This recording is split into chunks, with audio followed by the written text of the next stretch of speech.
आज हम जयशंकर प्रसाद जी का जीवन परिचय करेंगे। हिंदी साहित्य के आधुनिक कवियों में जयशंकर प्रसाद का नाम सर्वोच्च है। वे छायावाद के प्रवर्तक माने जाते हैं। उनका जन्म काशी के सुंगनी साहू के प्रसिद्ध परिवार में सन 1889 में हुआ।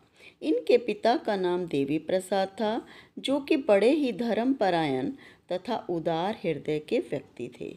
बालक जयशंकर ने घर पर रहते हुए अंग्रेजी, संस्कृत, हिंदी तथा उर्दू भाषाओं का ज्ञान प्राप्त किया। उनको घुड़सवारी तथा कसरत करने का बड़ा शौक था। छोटी आयु में ही उनसे माता पिता का साया छिन जाता है। 17 वर्ष की आयु में उनके बड़े भाई का भी स्वर्गवास हो गया। आर्थिक परिस्थितियों से वे हमेशा संघर्ष करते रहे।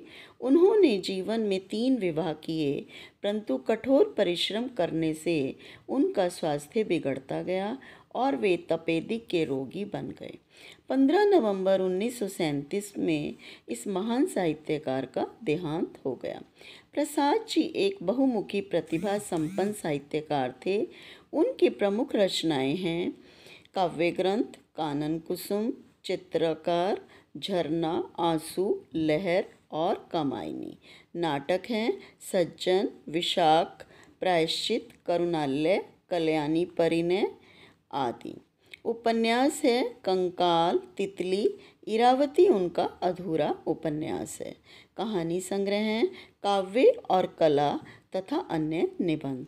साहित्यिक विशेषताओं में हम कहेंगे कि प्रसाद जी के काव्य में छायावाद की सभी विशेषताएं देखी जा सकती हैं। प्रेम तथा सौंदर्य का वर्णन, वेदना की अभिव्यक्ति, प्रकृति वर्णन, रहस्यानुभूति, राष्ट्रीय चेतना, मानवतावाद आदि प्रवृत्तियाँ उनके काव्य में विद्यमान हैं।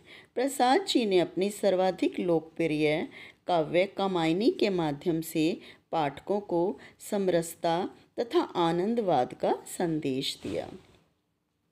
यही नहीं, वे विश्व बंधुत्व की भावना का भी प्रचार करते रहे हैं। प्रसाद जी ने छायावादी काव्य शैली का अनुकरण किया। संस्कृत ने तत्सम प्रधान हिंदी भाषा का प्रयोग किया। उनकी भाषा में औज, माधुर्य और प्रसाद तीनों गुण विद्यमान हैं।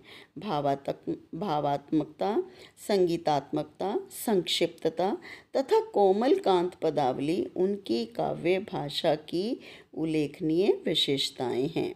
प्रसाद जी का अलंकार योजना भी उच्च कोटि का ही है।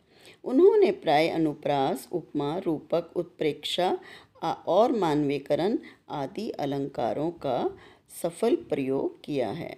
और संक्षेप में भाव भाषा दोनों दृष्टियों से उनका काव्य उच्च कोटि का है।